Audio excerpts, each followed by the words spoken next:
Tollywood অভিনেতা অভিনেত্রীরা বহুদিন ধরেই কম বেশি বলিউডে অভিনয় করে আসছেন। সময়ের সঙ্গে সঙ্গে সেই সংখ্যাও বেড়েছে, প্রস্তাবও আসছে অভিনেতা অভিনেত্রীদের কাছে ভুঁড়ি ভুঁড়ি। সেই তালিকায় একটা সময় নাম ছিল অভিনেত্রী কোয়েল মল্লিকের। ইমরান হাশমির বিপরীতে অভিনয় করার কথা ছিল তার। কি শুনে অবাক লাগছে তো? তবে এটাই সত্যি, কিন্তু সেই ছবির প্রস্তাব গ্রহণ করেননি কোয়েল মল্লিক।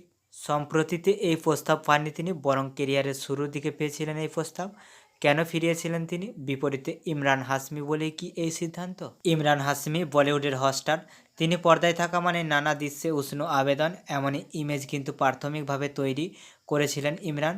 তবে একটা সময়ের পর ইমরান হাশমি নিজের সেই ইমেজ ঝেড়ে ফেলে সম্পূর্ণ অন্য ধারার ছবি করার চেষ্টা করেন, যদিও দর্শকের মনে তার সেই পুরনো ইমেজই তরতাজা। সেই সময়ে হিট হওয়া অন্যতম এক ছবি হলো গ্যাংস্টার, যেখানে তার বিপরীতে বলিউডে ডেবিউ করেছিলেন অভিনেত্রী কঙ্গনা রাওয়াত।